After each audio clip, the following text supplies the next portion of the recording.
अस्सलामुअलैकुम my social media family. उम्मीद करती हूँ कि आप सब लोग खुशबाश होंगे। और आज का टॉपिक एक सोशल इशू पर है,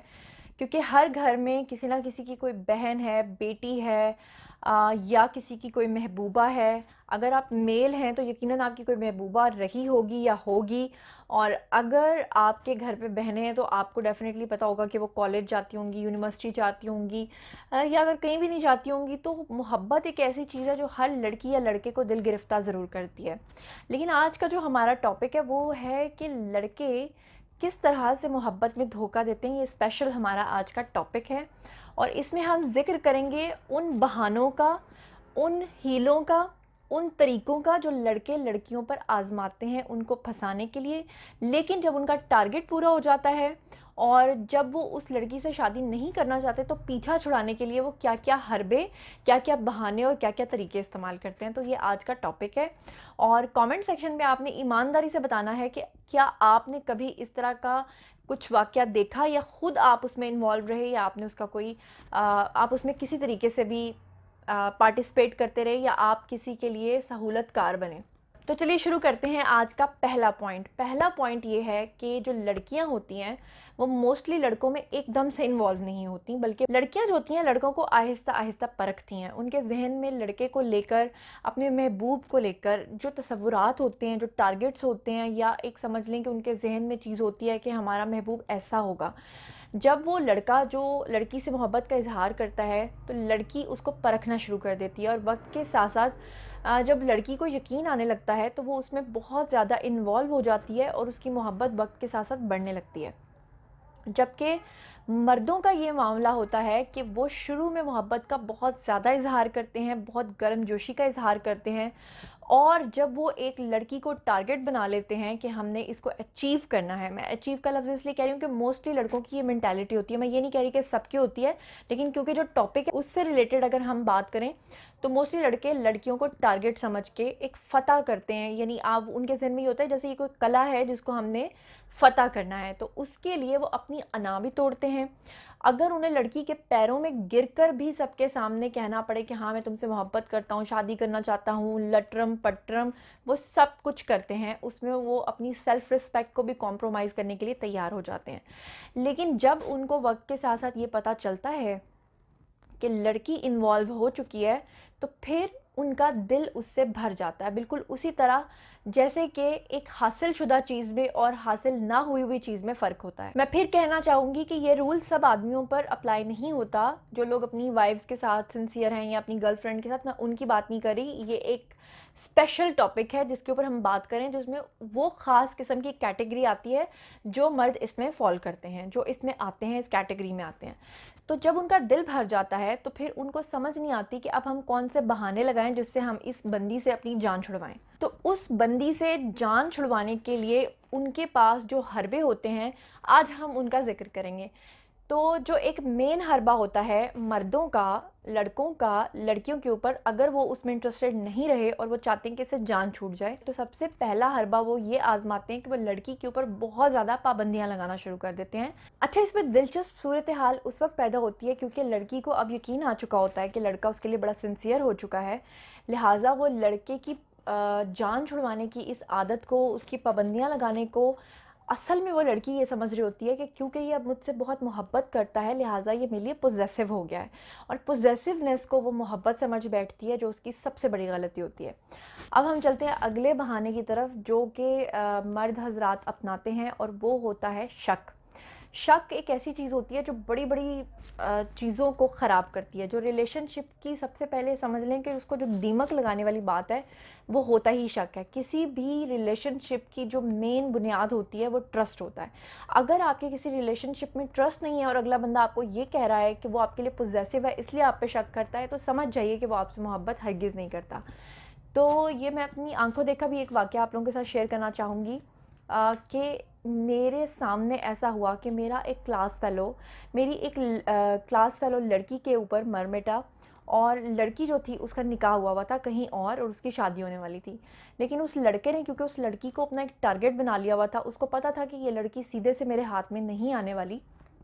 तो इसको मैं अपनी मोहब्बत का यकीन दिलाता हूँ और जब मेरा मकसद पूरा हो जाएगा तो फिर मैं इसको छोड़ दूँगा। लेकिन वो लड़की उसकी मोहब्बत में, उस लड़के की मोहब्बत में इतनी गिरफ़्तार हो गई कि उसने अपना हुआ हुआ निकाह तोड़ दिया और वो यही समझती रही कि ये लड़का मुझसे शादी करेगा। लेकिन उस लड़के ने अपना टारगेट अचीव करने के बाद फाइनली उस लड़की को जब छोड़ना था, तो वो लड़की तो दिन रात रोती थी, पीटती थी कि भई मैंने तुम्हारी खातिर अपना निकाह तोड़ दिया। तो वो लड़का जो था वो उसके ऊपर शक करना शुरू हो गया। और आपको पता है कि आखिरी दिनों में जब उसने उसको छोड़ना था और हम लोग क्लास में बैठे उनका झगड़ा देख रहे होते थे, तो वो लड़का उस लड़की को ये कहता था कि मुझे क्या पता, अगर तुम अपने निकाह को मेरी खातिर तोड़कर आ सकती हो तो मेरी खातिर तुम किसी और के पास भी जा सकती हो। और ये चीज़ उस लड़की के दिल पे छुरी की तरह बजती थी। वो रोती थी, पीटती थी कि मैं तुमसे सच्ची मोहब्बत करती हूँ, लेकिन वो कहता था मुझे क्या पता तुम मुझसे सच्ची मोहब्बत करती हो, जब तुमने जिससे सच्ची मोहब्बत की थी उससे भी तो तुमने निकाह किया था। तो लड़के मोस्टली शक का सहारा लेकर लड़कियों को डिच करते हैं। अब हम चलते हैं तीसरे बहाने की तरफ जो मोस्टली लड़के अपनाते हैं लड़की को छोड़ने के लिए और उससे जान छुड़वाने के लिए, और वो ये होता है कि वो अपने घर में अपने बड़े भाई को या अपने वालिद को या अपनी फैमिली में किसी चचा को, किसी ताया को या किसी एक ऐसे फैमिली मेम्बर को जिसके बारे में वो लड़कियों को अक्सर बताते रहते हैं जानबूझकर इन्फ्लुएंस करने के लिए कि ये जो शख्स है, यानी कि वो जो बाप है, भाई है या जो भी कोई है, इसका हमारे घर में बड़ा इन्फ्लुएंस है और इसकी मर्ज़ी के बगैर हमारे घर में कुछ भी नहीं होता। बेसिकली होता ये है कि इस तरह के लड़के इस तरह की बात इसलिए करते हैं क्योंकि वो लड़की के जहन में ये बात डाल रहे होते हैं कि मैं जो हूँ बड़ा स्ट्रांग हूँ, हर चीज़ अपना फ़ैसला अपनी मर्ज़ी से करता हूँ, लेकिन हमारे घर वाले इस बंदे की मर्ज़ी के बगैर कोई काम नहीं करते। तो होता ये है कि जब वो लड़की से जान छुड़वाना चाहते हैं तो बड़ी आसानी के साथ वो लड़की को ये कह देते हैं कि मेरा वो फैमिली मेम्बर यानी कि मेरा बाप या मेरा भाई मान नहीं रहे, मैं तो तुमसे शादी करना चाहता हूँ लेकिन मेरे घर के वो लोग मान नहीं रहे। इस पर होता ये है कि लड़कियां मोस्टली ये समझती रहती हैं कि मेरा दुश्मन जो है वो है जिसका नाम लिया जा रहा है। उनको ये नहीं पता चलता, वो इतनी बेवकूफ़ बन रही होती हैं कि असल में ये जो लड़का है ये खुद मुझसे शादी नहीं करना चाहता, ये मुझसे जान छुड़वा रहा है। वो ये समझती रहती हैं कि अच्छा, जैसे मोहब्बत में लड़कियां अक्सर ये समझती हैं कि दुश्मन समाज है, इसी तरह वो ये समझती रहती हैं कि ये जो इसका बाप है या इसका जो भाई है वो मेरा दुश्मन है, और वो उसके लिए पड़ जाती हैं तावीज़ गंडों के चक्कर में, बाबों के पास जाना शुरू हो जाती हैं। लेकिन यकीन कीजिए कि इस तरह की बेवफाई का इलाज कोई भी तावीज़ नहीं कर सकता, बल्कि वो जो बाबे होते हैं जिनके पास इस तरह की लड़कियां जाती हैं वो सिर्फ़ और सिर्फ इनसे पैसे ठगते हैं और कुछ भी नहीं करते। एक और बड़ा ही बेहुदा किस्म का तरीका होता है जो मोस्टली लड़के अपनाते हैं, और वो ये तरीका होता है कि जब उन्होंने किसी लड़की से अपनी जान छुड़ानी होती है तो वो अपने किसी ना किसी दोस्त को बीच में इन्वॉल्व करते हैं और उस दोस्त को उस लड़की का नंबर देकर कहते हैं कि तुम इससे बातचीत करो, और वो लड़का किसी भी तरीके से उस लड़की से बातचीत करके उसकी फ़ोन कॉल को रिकॉर्ड करता है, और बाद में वो लड़की चाहे कोई बुरी बात ना भी करे उसको उसकी कॉल सुना के उसी के ऊपर मुद्दा डाल के उसको छोड़ देने का बहाना अपना कर उसे छोड़ देता है, ये कहकर कि तुम्हारे पास मेरे दोस्त का नंबर कैसे आया, या फिर मेरे दोस्त के पास तुम्हारा नंबर कैसे आया, हालांकि उसने वो नंबर खुद दिया होता है। और लड़कियां बेचारी उसी रोने धोने में और ख़ुद को प्रूव करने में उस रिश्ते से हाथ धो बैठती हैं, और वो लड़कियां बेचारी क्लियर करने में लगी रहती हैं। उनको ये नहीं पता होता कि इतनी बड़ी गेम उनके लिए तैयार हुई है। ये भी लड़कों का एक हरबा होता है। हम सब जानते हैं कि लड़कों ने लड़कियों के साथ बहुत सारे वादे वईद किए होते हैं, लेकिन किसी की अना को मजरूह करके उससे रिश्ता तोड़ना बहुत ही तकलीफ अमल होता है। इसमें मोस्टली लड़के ऐसा भी करते हैं कि पहले जब वो लड़की को पसंद करते हैं तो उसे बताते हैं कि तुम बहुत मॉडर्न हो या तुम पर्दा करती हो। दोनों सूरतों में वो अपनी चॉइस बताते हैं कि मुझे तो ऐसी लड़की चाहिए थी, मसलन पर्दे वाली चाहिए थी या बहुत मॉडर्न चाहिए थी। बाद में लड़की को इस तरह से कहकर रिजेक्ट करते हैं कि अगर उसको मॉडर्न लड़की पसंद है तो कहते हैं कि नहीं, वो तो मेरी अम्मी कह रही थी कि हमारे घर में तो हम बड़े इज़्ज़तदार लोग हैं, तो वो ऐसी लड़की को लाना चाहती हैं जो बहुत ज़्यादा नमाज़ी परहेज़गार हो, जो शरीयत की पाबंद हो, जो पर्दा करती हो। तो फिर मैं अब इस सिलसिले में क्या कर सकता हूँ, क्योंकि तुम्हारी तस्वीरें तो मैंने घर पे दिखा दी हुई हैं और मेरी अम्मी कह रही थी कि ये अच्छी लड़की लगती नहीं है। तो इस तरह से उस लड़की के दिल पे क्या गुजरती है ये सिर्फ वो जानती है। और अगर लड़की पर्दे की पाबंद हो तो उसको फिर ये कहकर छोड़ते हैं कि तुम बहुत अच्छी हो, बहुत प्यारी हो, मुझे तो तुम जैसी नेक और पारसा लड़की ही चाहिए थी। लेकिन मेरे घर वाले थोड़े मॉडर्न हैं, वो चाहते हैं कि लड़की ऐसी हो ताकि कल को अगर वो कहीं जाते हैं तो वो सोसाइटी के साथ मैच करती हो। आई एम सो सॉरी, तुम हमारी सोसाइटी के साथ मैच नहीं करती, और मैं अपनी मदर की मर्ज़ी के अगेंस्ट नहीं जा सकता। वो लड़की बेचारी खुद का हुलिया बदलने में लग जाती है, उसको ये नहीं पता होता कि मैं हुलिया बदलने से इस रिश्ते को बचा नहीं सकती, क्योंकि जिस रिश्ते की कोई बुनियाद ही नहीं है, जिस रिश्ते की बुनियाद ही झूठ पर है, वो कभी नहीं चल सकता। अगला बहाना ये होता है कि लड़के के लिए जब उसके घर वाले रिश्ता ढूंढते हैं और लड़कियों की तस्वीरें दिखाई जाती हैं, तो लड़के अमूमन बड़े घुन्ने और मीसने बनकर ये कह देते हैं कि आप जैसा बेहतर समझते हैं हमारे लिए ढूंढ दें, और हमें कोई एतराज़ नहीं है, जबकि वो अपनी गर्लफ्रेंड को ये बात नहीं बताते। और जब उनके लिए रिश्ता देख लिया जाता है तो वो अपनी गर्लफ्रेंड को ये कहते हैं कि मेरे घर वाले ज़बरदस्ती मेरी शादी कर रहे हैं, मेरी तो यहाँ पर मर्ज़ी नहीं है। वो लड़की बेचारी उसके घर वालों के लिए दिन रात ये सोचने पे लग जाती है कि मैं किस तरह इसके घर वालों को मनाऊं, जबकि उनको ये नहीं पता होता कि लड़के ने खुद अपने घर वालों को ये कहा है कि मेरी शादी अब जहाँ पे मर्ज़ी कर दो। फिर होता ये है कि वो बड़ा मज़लूम बन के शादी भी कर लेता है, लेकिन लड़की की नज़र में विलन भी नहीं बनता, और लड़की बेचारी आंसू बहाने के सिवा कुछ नहीं करती।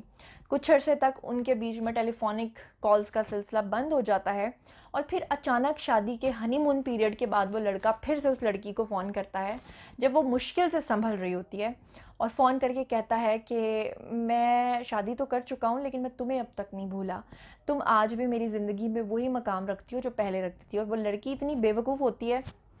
क्योंकि मोस्टली लड़कियां ऐसा करती हैं, वो बेवकूफ़ होती हैं, वो फिर से यकीन करती हैं, और वो शातिर लड़का उस लड़की को फिर से पागल बनाने में कामयाब हो जाता है। फिर यहाँ से एक नया सिलसिला शुरू होता है, और नया सिलसिला ये शुरू होता है कि वो लड़का डेली बेसिस पे अपनी बीवी को भी खुश रख रहा होता है, लेकिन साथ ही वो अपनी गर्लफ्रेंड के साथ भी राब्ते में आ चुका होता है। लड़का लड़की को ये यकीन दिलाने में कामयाब हो जाता है कि मेरी तो अपनी बीवी के साथ बनती ही नहीं है, मेरी तो उसके साथ मेंटली अंडरस्टैंडिंग ही नहीं है। और आप सब लोग जानते हैं कि मियाँ बीवी में कभी ना कभी नोक झोंक ज़रूर होती है।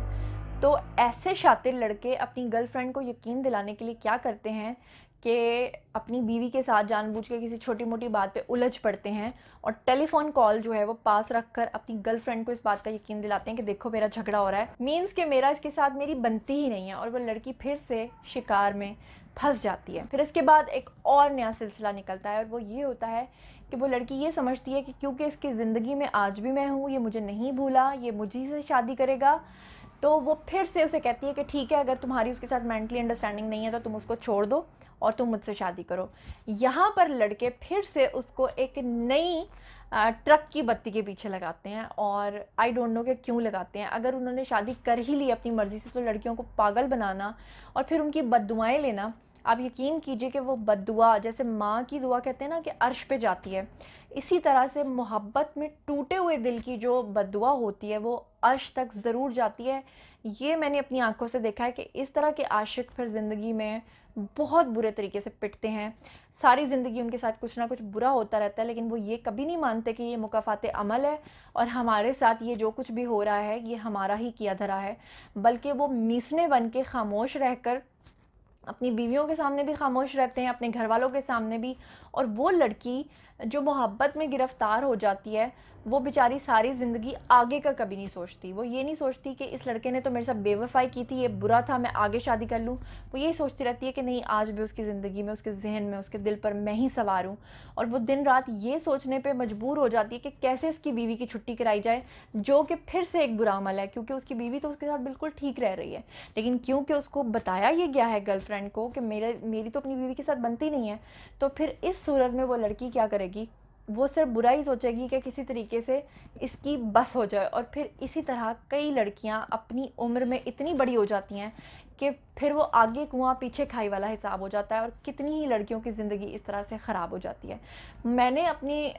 लाइफ में, अपनी यूनिवर्सिटी में, अपने कॉलेज में, अपने स्कूल में इस तरह के बहुत सारे वाक़यात देखे, बहुत सी जोड़ियाँ बनती और टूटती देखी, और बहुत सारे लोगों को इस तरह के फ्लर्ट्स करते देखा।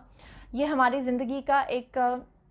हमारी ज़िंदगी की एक हार्श रियलिटी है। तो मैंने ये सोचा कि क्योंकि ये हमारे माशरे में हो रहा है, तो इस पे बात ज़रूर की जानी चाहिए। और सोशल टॉपिक्स पे मैं कोशिश करूँगी कि मैं आप लोगों के लिए इस तरह के टॉपिक्स लेकर आया करूँ, आप लोग को बताया करूँ। जैसे मैंने अभी एक किस्से का ज़िक्र किया था, इस तरह के बहुत सारे किस्से हैं जो आप लोगों के साथ मैं शेयर करूँगी। इस तरह का एक छोटा सा वाक़या मैं आपको सुनाऊँगी, उसके बाद मैं आपसे इजाज़त लेना चाहूँगी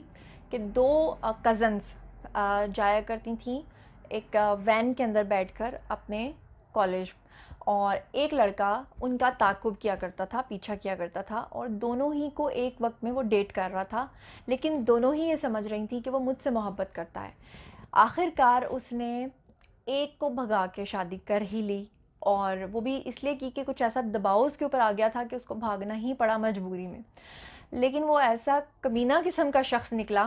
कि उसने बाद में, शादी के बाद, उस लड़की को भी सेट रखा, और ये जो पहले वाली थी इसको फ़ोन्स करके कहने लगा कि मुझे तो तुम पसंद थी, लेकिन मजबूरी में मैं उसको भगा ले गया। वो लड़की आज भी अपने घर वालों के लिए इंतहाई सरदर्द बनी हुई है, क्योंकि वो शादी नहीं करती कहीं, और वो कहती है कि क्योंकि वो मुझसे आज भी मोहब्बत करता है और मैं उसी से शादी करूँगी। जबकि उसके घर वाले इस बात पे परेशान हैं कि सगी कज़न्स में से अगर एक का घर आबाद हो ही गया है तो दूसरी भी उसी की बीवी कैसे बन सकती है। और इस बात को लेकर बहुत मसला उनके घर में बना हुआ है, जहाँ मैंने ये सोचा कि मुझे ये बात आपके साथ शेयर करनी चाहिए। आप लोगों के इर्द गिर्द मोहल्ले में, आप लोगों के रिलेशनशिप में अगर आप लोगों ने इस तरह की कोई चीज़ एक्सपीरियंस की है तो कमेंट सेक्शन में आइए और मेरे साथ शेयर कीजिए। और हाँ, मेरे चैनल को सब्सक्राइब करना मत भूलिएगा। अपना बहुत ख्याल रखिएगा। अल्लाह निगहबान।